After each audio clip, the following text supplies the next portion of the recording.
capítulo 1, versículo 1, del 1 al 3, esa es nuestra porción, del 1 al 3, y he titulado esta porción, El Cristo, Dios de poder. Entonces vamos a leerlo todos juntos, los versículos del 1 al 3. Dice así la palabra del Señor, en el nombre del Padre, del Hijo y del Espíritu Santo. En el principio era el Verbo, y el Verbo era con Dios, y el Verbo era Dios.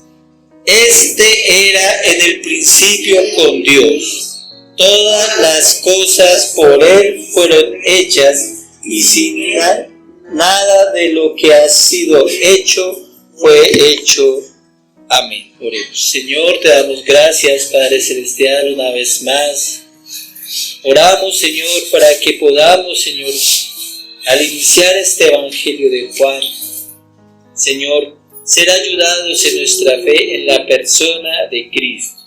Recordemos que tú enviaste este Evangelio para que creamos que Jesucristo es el Hijo de Dios y para que creyendo tengamos vida en su nombre. Que este propósito, Señor, sea en nuestras vidas y seas usando este Evangelio para ello.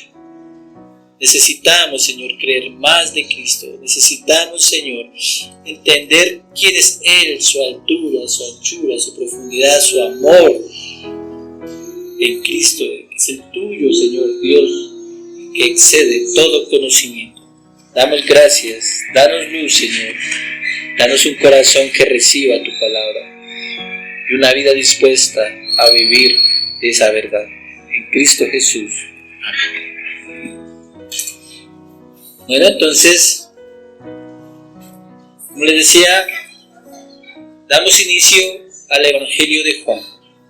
Un Evangelio que nos enseñará sobre el Señor Jesús y la fe que se profesa en Él, y miraremos nuestra fe que profesamos a la luz de este Evangelio. Muchos piensan que los tiempos de hoy, sus peligros, sus problemas, son muy diferentes a los problemas de tiempos antiguos. Muchos dicen que el problema que fue la causa de que Juan escribiera el Evangelio, hoy no lo es. Pero eso no es cierto. Hoy en día, lo que se denomina como cristiandad, los que se denominan como cristianos, tienen bastantes problemas de entendimiento sobre la persona del Señor Jesús, y aunque tal vez no sea el gnosticismo como lo sucedía en tiempos de Juan, una de las principales causas para la importancia actual para que se predique el Evangelio son muchas cosas más a las cuales se les ha añadido a este problema inicial que fue el gnosticismo. Por lo cual hace que el mensaje de Juan sea muy importante para nosotros la iglesia. ¿Necesitamos el Evangelio de Juan? ¿Necesitamos su mensaje? ¿Necesitamos el propósito de Juan? Sí, la necesitamos en nuestro tiempo. La iglesia necesita afirmarse en cuanto a la persona del Señor Jesús. Y lo hará el Espíritu Santo, que usando el Evangelio de Juan, y esa es nuestra oración, nos afirme en la persona y obra del Señor Jesús. Jesús, frente a las enseñanzas y prácticas de hoy y del concepto de los cristianos de hoy, necesitamos que este Evangelio actúe, porque a veces hay cosas muy erradas. Hay personas que son cristianas, se asientan en las iglesias y piensan de Cristo cosas, o se imaginan de Cristo cosas que no están en el Evangelio. Por la gracia de Dios y por la obra de su Espíritu Santo, iniciemos con esperanza y con sed el mensaje de Juan. Nuestro tema en estos 3 primeros versículos de Juan, como les decía, es el Cristo, Dios de poder. Y para este tema, al parecer podemos hacerlo respondiendo preguntas. Hemos leído 3 versículos, son 3 preguntas que podemos hacernos en estos versículos. Entonces, el primer punto responde a la pregunta: ¿quién es el Señor Jesús? Que lo dice el versículo 1. ¿Quién es? ¿Sí?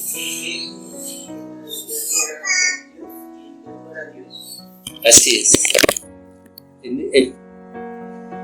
Tenemos nuestro primer punto. En el segundo punto, responde a la pregunta: ¿cuáles son sus principios o inicios? Versículo 2. ¿Cuáles son sus principios o sus inicios? Y el tercer punto responde a la pregunta: ¿cuál es su poder? Versículo 3. ¿Cuál es su poder? Y sé que muchas de las interpretaciones que hacen de estos pasajes lo hacen a causa del problema del gnosticismo, es decir, empiezan a hablar de historia, ¿cierto? Y yo creo que ciertamente hay que adjudicarle algo a la historia. Sin embargo, para mí no es el gnosticismo el camino para entender o dar razón de las cosas que dice Juan del Señor Jesús.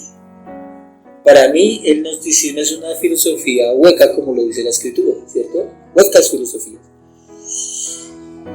Y Juan también creería que la filosofía era hueca en ese tiempo. Lo importante para Juan es el Señor Jesús. Pues a pesar de lo que hubieran dicho los gnósticos en su negación de la encarnación del Hijo de Dios, lo cierto es que eso, o el problema suscitado, no le quitaba ni le ponía nada a la persona de Cristo.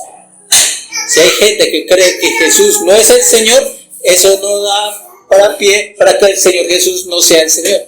Lo es a pesar de la incredulidad de algunos que lo niegan. Él es el Señor. Eso miramos en el libro de los Hechos con los judíos. Lo cierto es, el problema suscitado, ¿cierto?, no le quita nada al Señor. Antes bien, fue una oportunidad para Juan de escribirle a toda la iglesia sobre quién es el Señor Jesús. Es por eso que no quiero perder la perspectiva de tratar estos versículos de Juan, y es que sea una predicación a la iglesia, no es una enseñanza, es una predicación. Entonces, ¿de quién es el Señor Jesús? Entonces, nuestro primer punto es ese: ¿quién es el Señor Jesús? Y lo dice el versículo 1. En el principio era el Verbo, y el Verbo era con Dios, y el Verbo era Dios. Muy bien. Hermanos, en este primer punto es un punto de vital importancia para la iglesia. Juan sabía que había testimonios del Evangelio de Mateo, de Marcos y de Lucas, que al inicio de sus escritos habían escrito la genealogía del Señor Jesús. Los evangelios, ahí está el principio de donde provenía. De donde, según el propósito de cada uno, Juan sabía que Mateo lo conectaba con Abraham y David, y así lo leemos en nuestro texto. El Evangelio de Mateo, la genealogía del Señor Jesús, lo conecta con Abraham y David. Para Marcos, que no escribe genealogía del Señor Jesús, el Señor era quien era precedido por Juan el Bautista, y tal vez sea el único de los evangelios sinópticos que de alguna forma se parezca a Juan.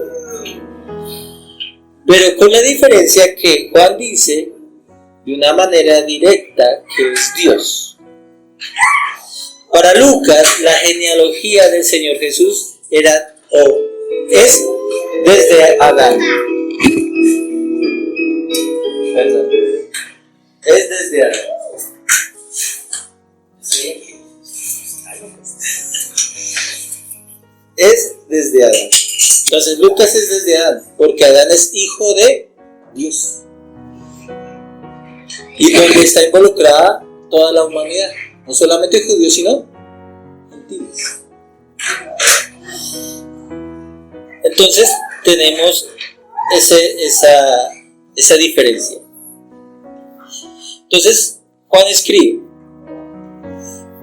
Entonces escribe de una manera diferente.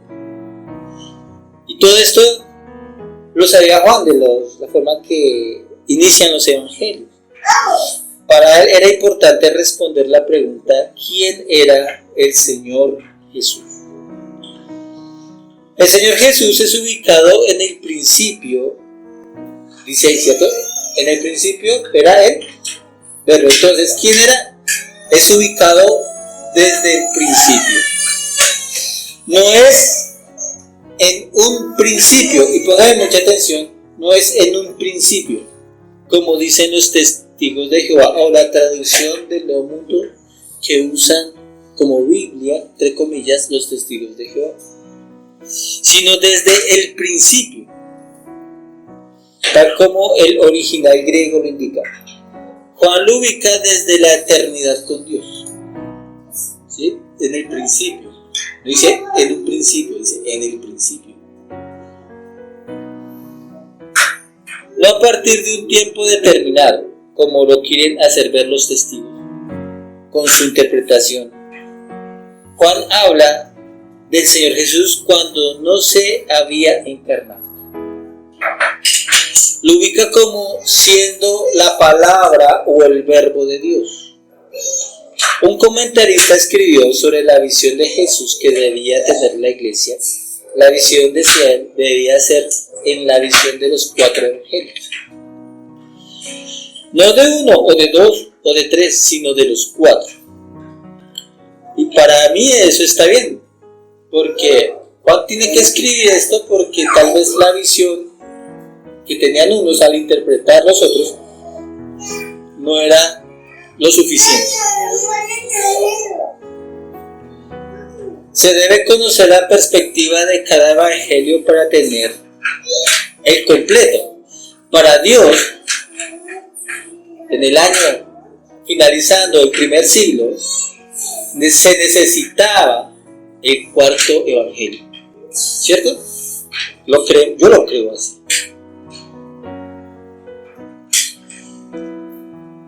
La perspectiva que nos da Juan es algo similar. Pues cuando pensamos en el Señor Jesús, pensamos en primer lugar en lo que es decir, un Señor Jesús encarnado en forma de hombre, pero glorificado por la resurrección, lo cual parecería con este versículo de Juan, que nos hiciera pensar que el Señor Jesús es la suma de lo que fue antes de su encarnación más lo que es después de su encarnación. Ese es el Señor Jesús. Lo que fue antes y lo que fue después. La suma de todo ello es el Señor Jesús.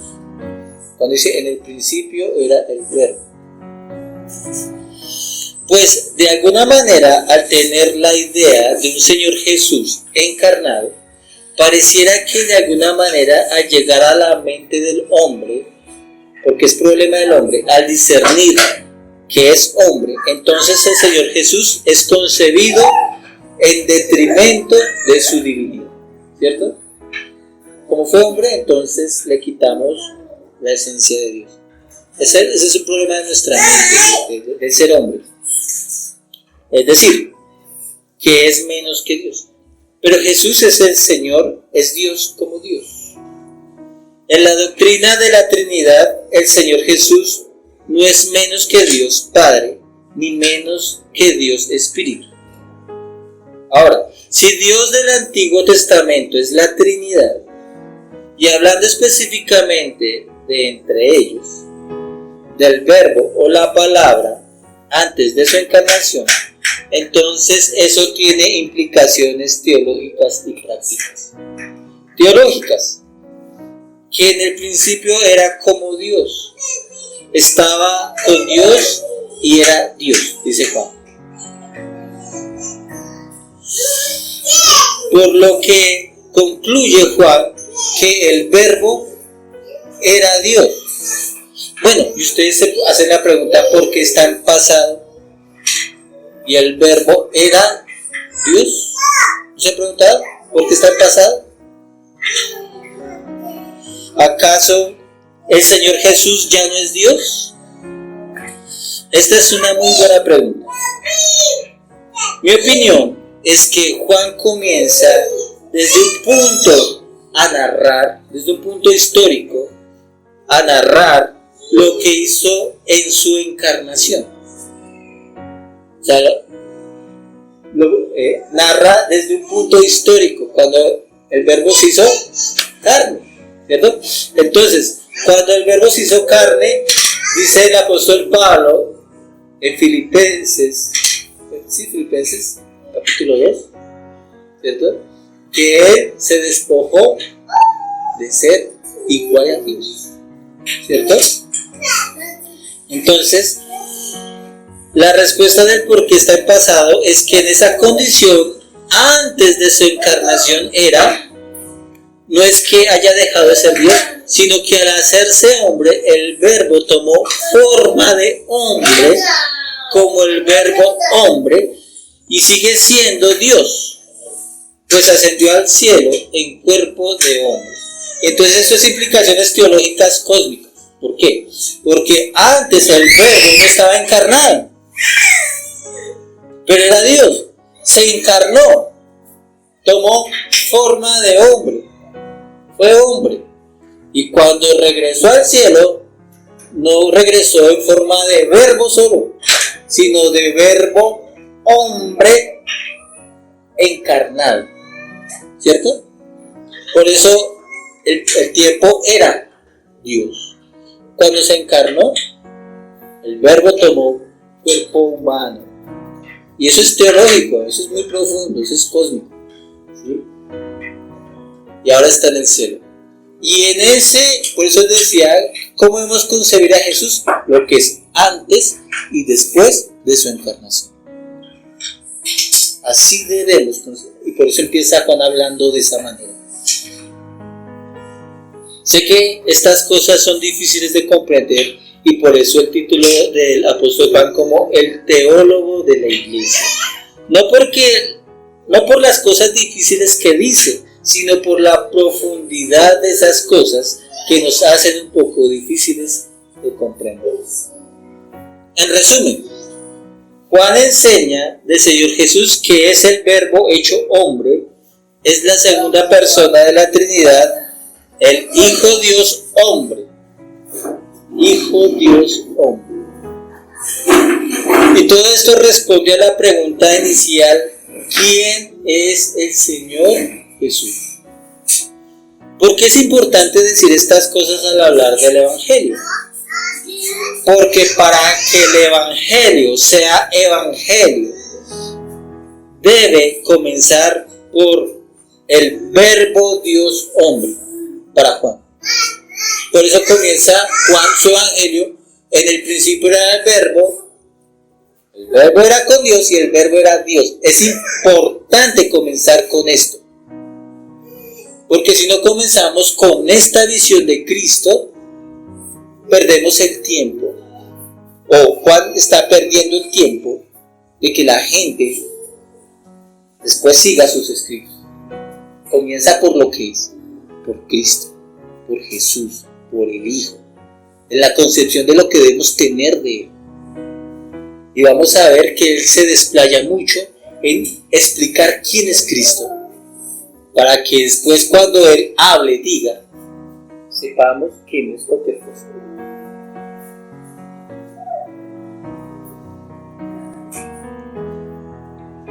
Bien. ¿Y qué mejor para Juan mostrar al autor de la salvación de la vida en este concepto que lo está elevando, en lo que es, ¿cierto?, en la perspectiva correcta de quién es Él, que hace ser también evangelio para nosotros? Y quiero ser enfático: ese es el Señor Jesús, el bíblico. Ese es el Señor de la iglesia, tal como Juan lo presenta. Es en esencia el Señor Jesús, es lo que ha sido, es lo que fue, pero óiganme muy bien, hermanos, es lo que es lo que es. El hermano citó en el texto de la cena, hablando de que si hemos conocido al Señor Jesús en la carne, ya no lo conocemos así, porque el Señor Jesús es, en resumen, es la suma de lo que era antes y de lo que es hoy, ¿sí? Y cuando estaba en los días de la carne le faltaba su resurrección y su glorificación y volver al estado donde Él estuvo antes. Por lo tanto, por eso no le conocemos así ya más. La persona de Cristo es esa. Entonces, habiendo dicho este principal fundamento e importante fundamento sobre la persona del Señor Jesús, nos queda meditar lo siguiente. En medio de la época, en medio del estado de la iglesia, ¿será que es un problema el hecho de preguntar lo siguiente? ¿Quién es el Señor Jesús? Si le preguntamos a los hermanos de las iglesias, a los que profesan la fe cristiana, a los que tienen al Señor Jesús como Dios, como Señor, preguntarles ¿quién es el Señor Jesús para usted? Bien, para responder esta pregunta, cada uno de nosotros debemos responder. Hay que comprender que para Juan, una visión correcta de un Señor Jesús como verbo, como Dios encarnado en naturaleza humana, en poder y en gran gloria, es la referencia inicial para tener una vida cristiana. Para entender, ¿cierto?, el mismo Evangelio de Juan, como les decía, todo su testimonio, el testimonio que va a dar Juan, sus 21 capítulos, si la referencia no es Cristo Dios de poder, no estamos entendiendo el Evangelio. Ahora bien, la iglesia perdería todo. Tú perderías todo si Cristo no es concebido tal como lo presenta Juan. La suma antes de su encarnación siendo Dios, con sus dos naturalezas después de la humanidad y la gloria de Dios. En una época actual, hay unos grupos que les gusta ver a Cristo como hombre, ¿cierto? Como hombre. Al maestro, al amoroso y lleno de gracia, que llora, que padece, que es tan cercano al hombre. Y yo digo que es algo maravilloso, ¿cierto? Es algo maravilloso del Señor. Que está bien, pero si hay solo un énfasis en la humanidad de Cristo, con razón tanto humanismo en la iglesia. Con razón la conformidad y la perpetuidad de nuestros pecados. Pues Dios es humano y sabe que peco. Y por eso tiene compasión de mí. Y puede ser que nuestra naturaleza, al verle así, no haya un esfuerzo para vivir una vida agradable.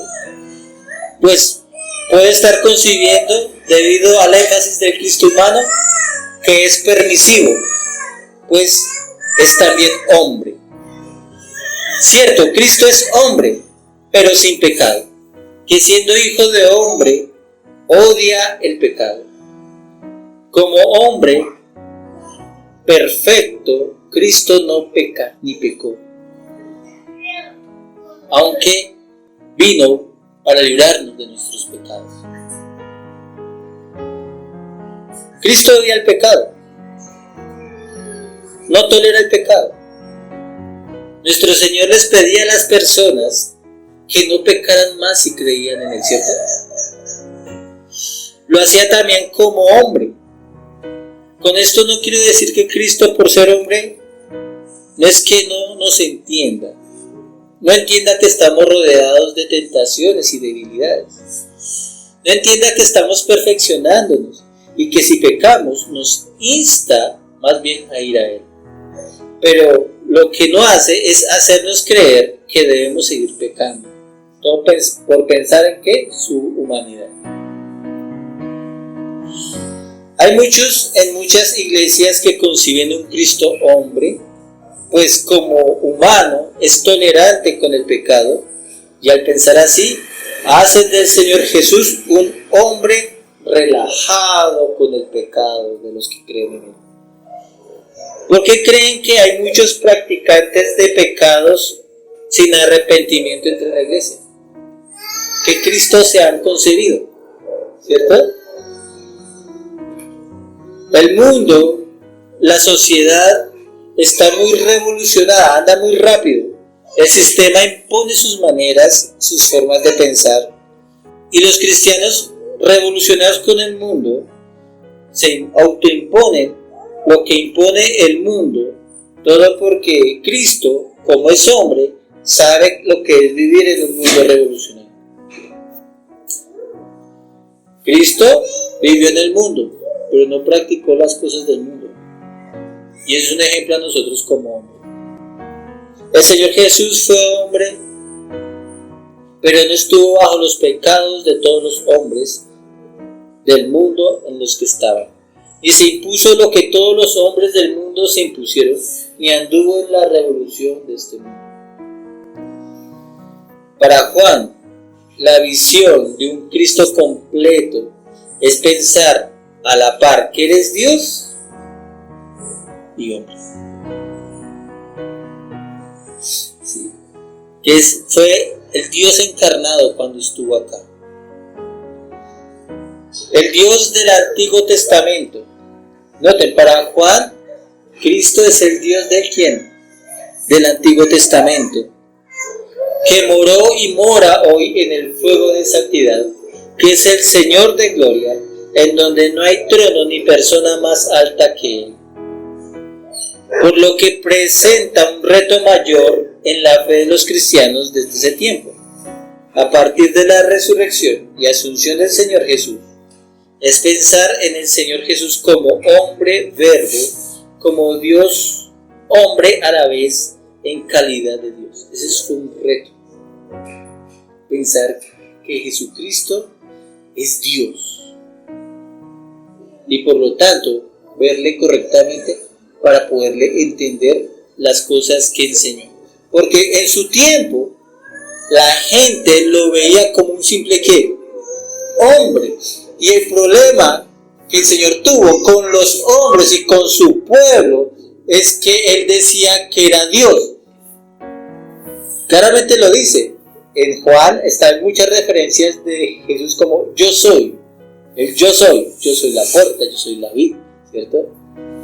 Ese yo soy, que lo querían apedrear porque Él se hacía, siendo hombre, se hacía pasar como Dios. ¿Por qué? Porque el hombre, cuando Él vino, no lo consiguió como es. Juan quiere que nosotros veamos, escuchemos la historia, no repitiendo el problema del pueblo, sino que nosotros los cristianos lo concibamos y vivamos sus palabras como Él es. El Dios verbo hecho hombre de poder y de gloria, que caminó con nosotros, que caminó con los hombres, estuvo viviendo con los hombres, pero que Él es Dios.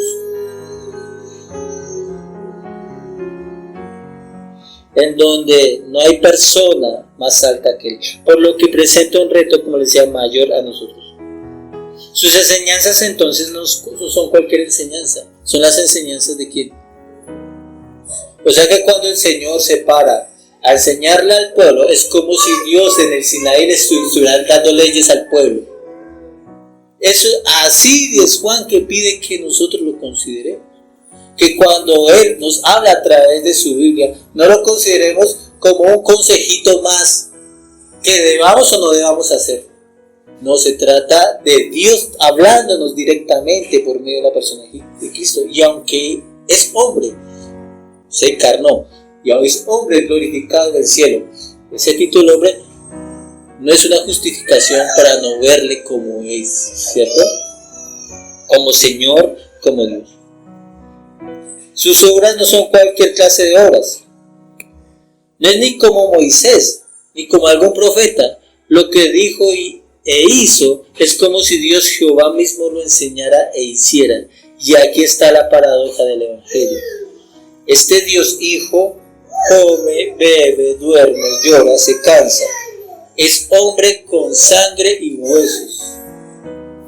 Y que caminó con ellos, se rió con ellos, que vistió como ellos, que sufrió como ellos, y que temió como ellos, que murió como ellos, que fue sepultado como ellos, pero que resucitó y fue ascendido en gloria, como lo seremos nosotros. Pero que esas cosas no le quitaron el hecho de ser Dios.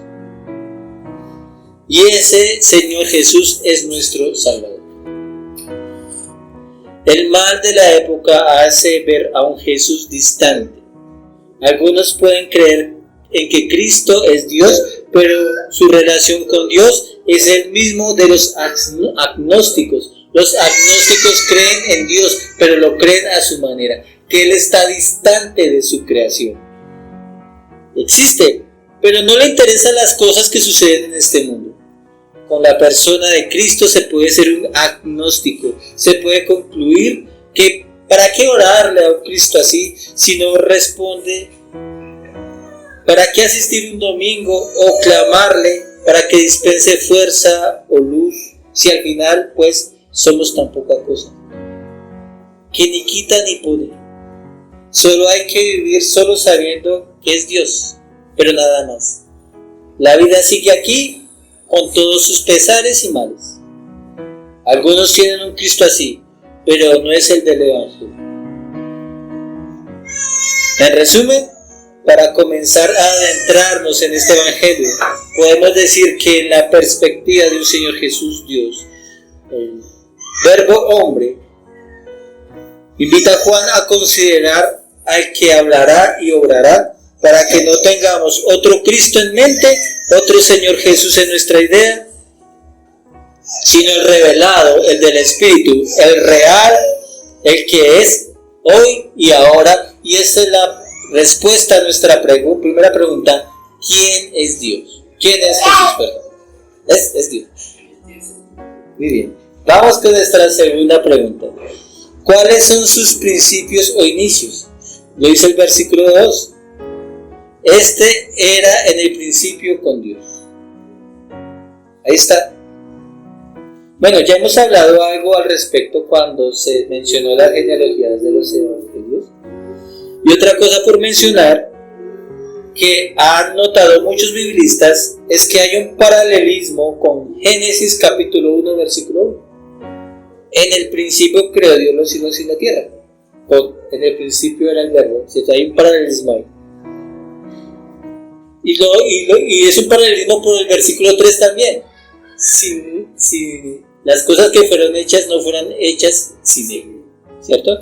Ahí está. Pues es un paralelismo con Génesis capítulo 1, en donde se puede observar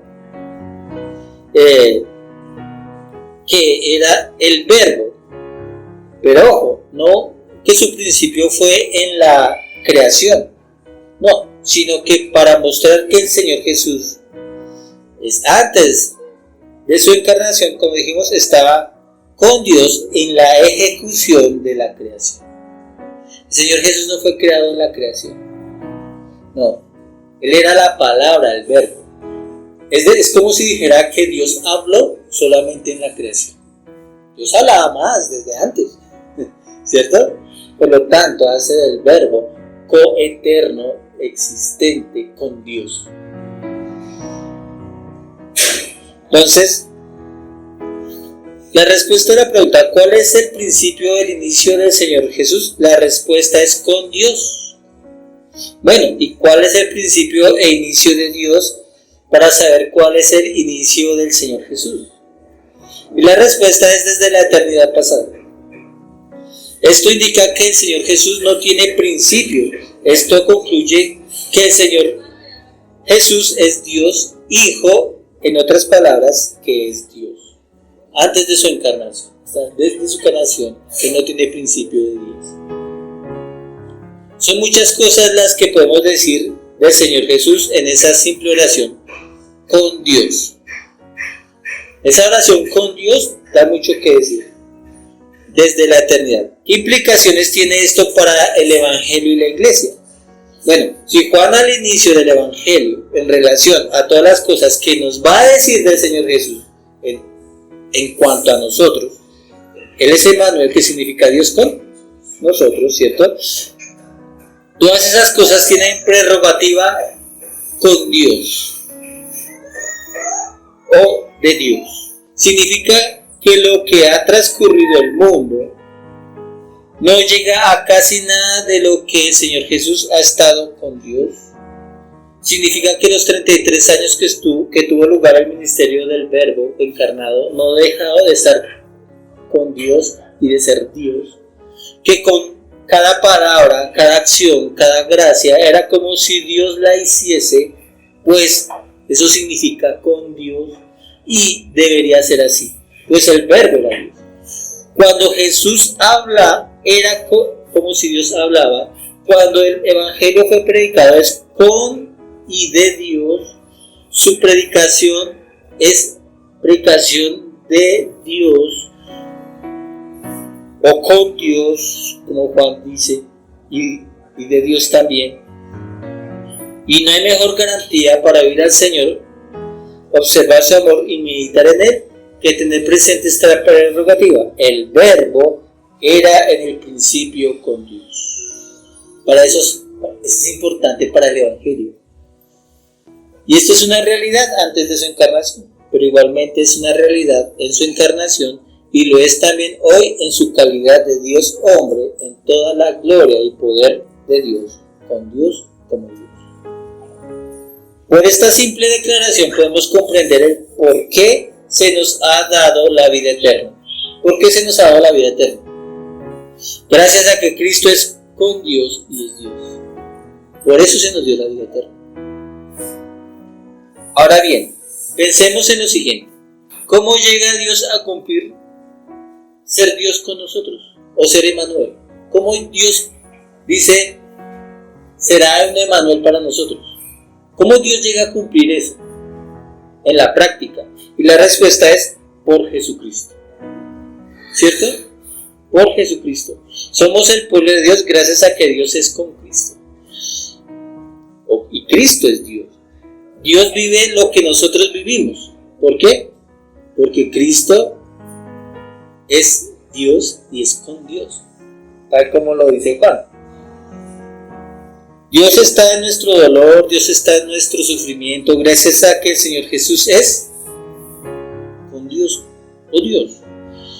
¿Y cómo alguien puede ser agnóstico si Cristo es con Dios y Cristo se hizo hombre, viviendo en este mundo, siendo traída siempre la presencia a los hombres por el Espíritu Santo? El gnosticismo es una locura. ¿Por qué? Porque el gnosticismo no cree que Cristo es Dios. ¿Cómo puede ser? Pensemos ahora en la vida de Cristo, la vida dada a los creyentes. Esa vida viene con Dios. Es por eso que la vida de Cristo es una de las bendiciones mayores de todo el universo. En todo lugar donde está un cristiano, dicen, está el trono de la gloria de Dios. Un santo puede estar en la cárcel, pero ¿quién está con él? Dios. ¿Perdón? Gracias a Cristo, y allí puede ser su cielo. El santo enfermo puede ver su cama, su habitación, el lugar con Dios gracias a Cristo, y los temores serán ahuyentados por la visión de una gloria indescriptible, porque Cristo es Dios. Nosotros aquí reunidos en este lugar, gracias al Señor Jesús, estamos hoy con Dios. Lo que hace que los ángeles anhelen estar con nosotros, querer adorarle, querer servirle. Es por eso que la reverencia del momento, es por eso también la gracia que recibimos, es por eso la transformación, pues Dios ha estado y estará desde el principio con Cristo, pues donde está Cristo, ahí está la Santísima Trinidad. ¿Qué otra cosa hay entre los hombres que sea con Dios, sino únicamente con Cristo? ¿O qué líder es Dios? ¿Qué líder de religión es Dios? Muchos se autoproclaman, pero ¿quién es Dios en esencia como tal? Jesucristo, dice el Evangelio de Juan. Antes Dios estaba con el pueblo gracias al tabernáculo, a los sacrificios, pero hoy por el Evangelio, gracias al Señor Jesús. Y cada casa entonces es un tabernáculo, cada lugar donde está un cristiano es un lugar santo, en donde encuentra una zarza ardiendo, ¿cierto? Ya sea en donde sea, en una cueva, en la selva, en la ciudad, en la cárcel, en el hospital, en la fábrica, en el colegio, en el almacén, en la calle, de día, de noche, de verano, invierno, en toda circunstancia el creyente debe tener presente algo, que gracias a la persona de Cristo, entonces es con Dios. Y noten ahora que no hay cosa más poderosa en el cristiano que gracias a Cristo, el cristiano está con Dios. En Cristo entonces estamos con Dios desde la eternidad. Nos amó y escogió desde antes de la fundación del mundo, pues desde el principio el Señor Jesús es nuestro Salvador, estaba con Dios. Por eso Él nos escogió desde antes de la fundación del mundo, porque Cristo es Dios. Si no fuese así, no se podría decir que nos escogió desde antes de la fundación del mundo, porque Cristo es Dios. Tal vez podemos decir que en Cristo desde siempre hemos estado con Dios, y por eso el Evangelio, y por eso la obra de Cristo. Este es un argumento muy poderoso para nuestro consuelo. Que Cristo sea Dios es algo de mucho consuelo para nosotros los cristianos. Si Cristo no fuese Dios, no habría ningún consuelo para el pecador, no habría fuerza para que el mártir muriera por la causa de Cristo. Si Cristo no fuese Dios, no habría seguridad para la salvación. Porque leímos en el libro de los Hechos que gracias a que Dios le levantó de los muertos y lo puso en su trono, no hay otro nombre dado a los hombres en que podamos ser salvos. Si Cristo no fuese Dios, la iglesia no perduraría. Pero porque es Dios, ha durado 2000 años. Porque Cristo es Dios. Gracias a Él. Si Cristo no fuese Dios, el mismo evangelio sería ineficaz y débil. Pero gracias damos a Dios que Cristo es Dios. Todo porque dice, el verbo era en el principio con Dios. Y podemos asegurar que lo seguirá siendo por los siglos de los siglos. Amén. Cristo es el Dios del universo. Y aunque hay unas hormigas en un mundo pequeño allá, que se llama Tierra, que no creen en Él, eso no le quita su gloria, ni su señorío, ni su soberanía, nada. Eso hace que esas hormigas sean los más ignorantes de todos los hombres. Tercer y último punto, que es esta última pregunta. ¿Cuál es su poder? ¿Cuál es el poder de Cristo? ¿Cuál es el poder del Señor Jesús? El Cristo del Evangelio. Dice, todas las cosas por Él fueron hechas y sin Él nada de lo que ha sido hecho fue hecho. El poder de Cristo es el poder de Dios. Pues es Dios. Hemos mencionado el Génesis, donde se narra la creación del mundo y todo lo que hay. Todo al recordar el relato de la creación. Observamos que Dios creó al mundo y todo lo que existe lo hizo con su palabra o con el verbo. El verbo que significa la palabra, el logos. ¿Sí? Entonces, recordamos que allí en Génesis dijo, repetidamente se dice, y Dios dijo, hágase, y se hizo. Cristo es eso, es la palabra emitida para hacer, es ese verbo hágase, y como dicen los teólogos, es ese fiat, hágase. Por lo que nos hace pensar que Cristo en la creación es el poder de Dios. Claramente dice Juan, todo fue hecho, absolutamente todo fue hecho por Cristo, por medio de Él y para Él, ¿cierto? También lo dice el apóstol Pablo. ¿Por qué lo menciona Juan al inicio del Evangelio? ¿Qué quiere hacernos en el presente? Pues, no solamente dar a entender que meditando el poder de Cristo, llegáramos a la conclusión de que Él es Dios, sino algo más. Él quiere algo más. Antes de proseguir, quisiera hacer notar lo absurdo de la doctrina arriana, la doctrina que abanderan los testigos de Jehová.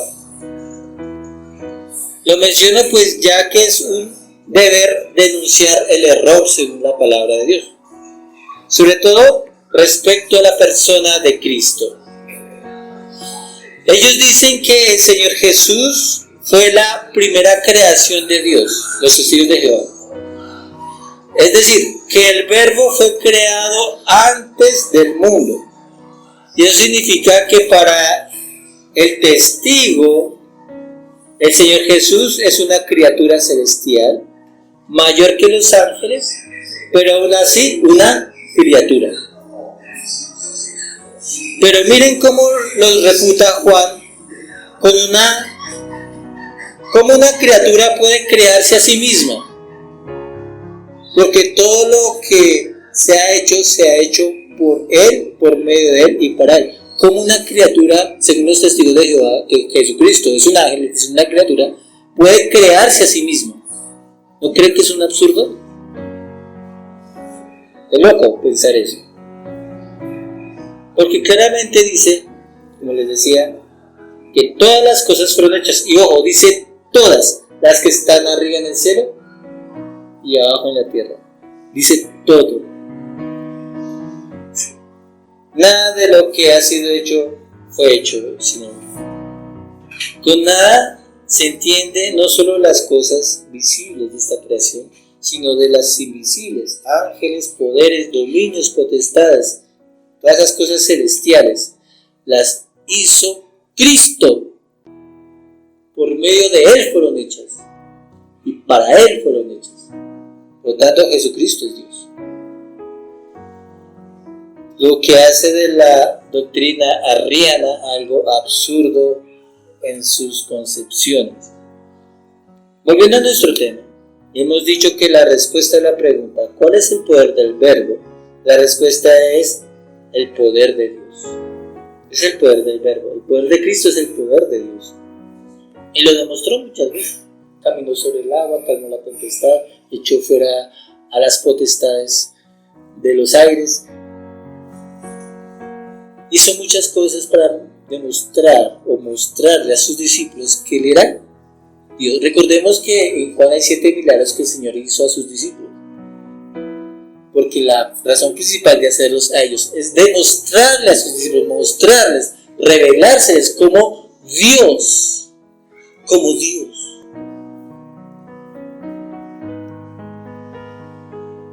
Entonces, lo que generó, ¿cuál es el poder del verbo? La respuesta es el poder de Dios. Y nada pudo haber sido hecho sin Él. Lo que generó otra pregunta importante, lo que genera otra pregunta importante al respecto del poder del Señor Jesús. La pregunta fue, ¿por qué Juan lo menciona al inicio del Evangelio? Porque él dice, todas las cosas que fueron creadas, nada de lo que ha sido hecho, fue hecho sin Él, por Él y para Él, ¿cierto? ¿Qué quiere hacernos tener presente?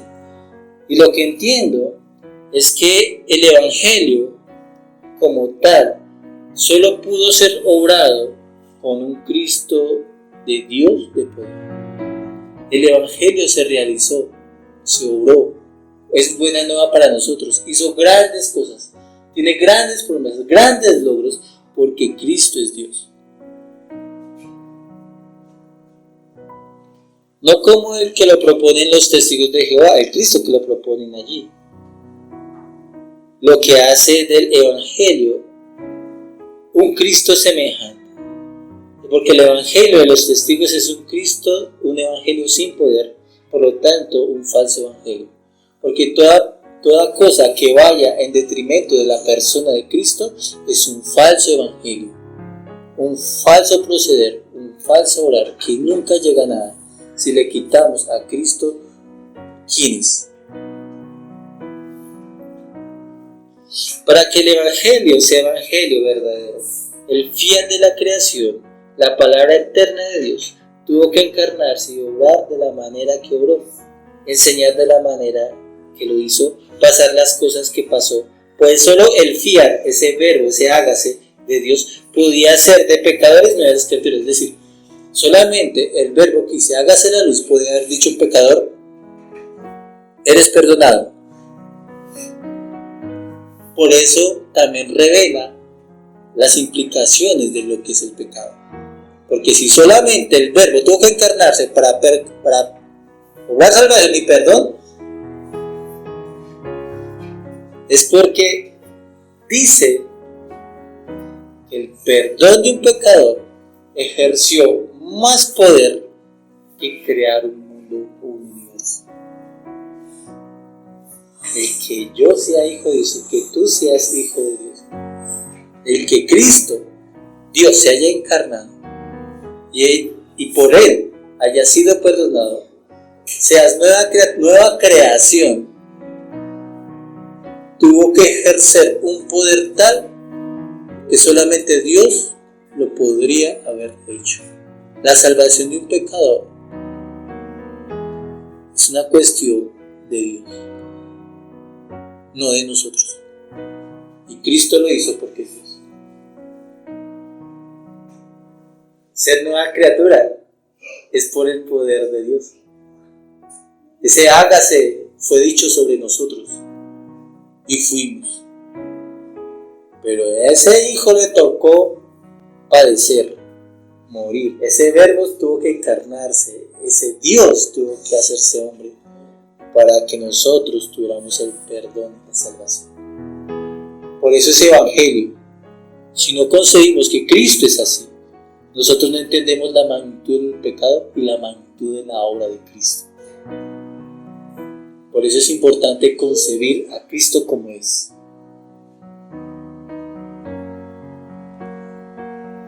Para meditar más profundamente respecto al poder del Señor Jesús y al Evangelio en nosotros, podemos estar seguros, hablando inclusive, todos los hombres que han existido, todos ellos han llegado a ser por el Señor Jesús. Pongan mucha atención. Todo ha venido porque el Señor Jesús lo hizo. Los gobiernos, el incrédulo, fulanito de tal, esta nube, esta estrella. Todo lo hizo Cristo. Y eso hablando de Cristo. Ningún hombre ha llegado a ser sin Cristo. Inclusive los que lo maldicen y los que le denigran, ellos han llegado a ser por Cristo también. Ellos existen porque Cristo los hizo.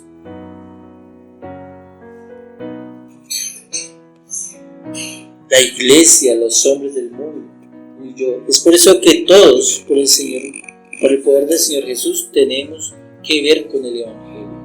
No hay nadie en el mundo que haya existido que el Evangelio no le afecte poderosamente para salvación o para condenación, porque el mismo Cristo que obró la salvación es el mismo Cristo que hizo a cualquier hombre, a cualquier cosa.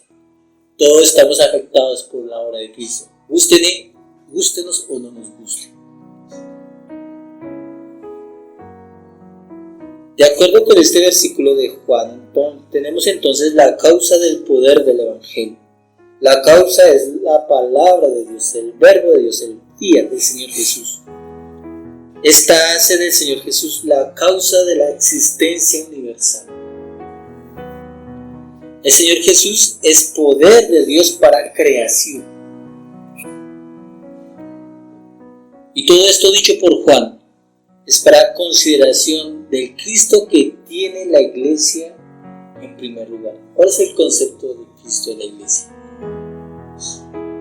Es para que comprendamos quién es el Cristo que debemos predicar, pero también para regocijarnos del Cristo que nos ama, que quien nos hizo nos ama. Usted no puede admirarse. Yo le conozco un alfarero que ame una vasija de barro.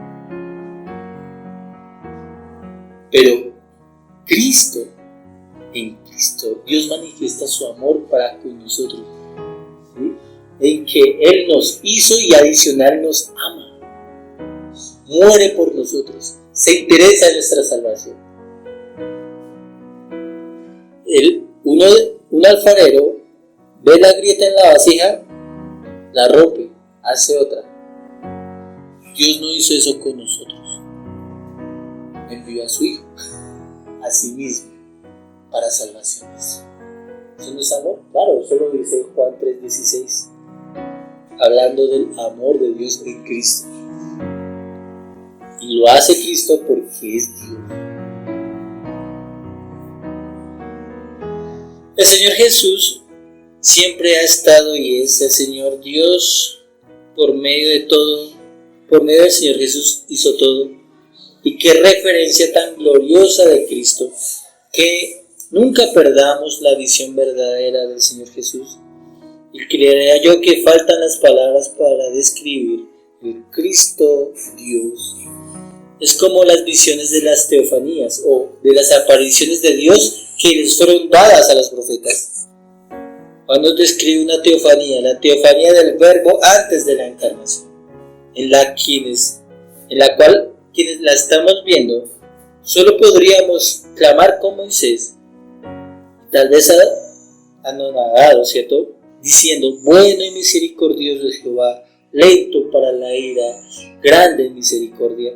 O gritar con otro profeta que dijo, ay de mí que soy muerto, porque yo habitando en medio de un pueblo inmundo y en medio de labios inmundos, con mis ojos he visto al Rey de Gloria.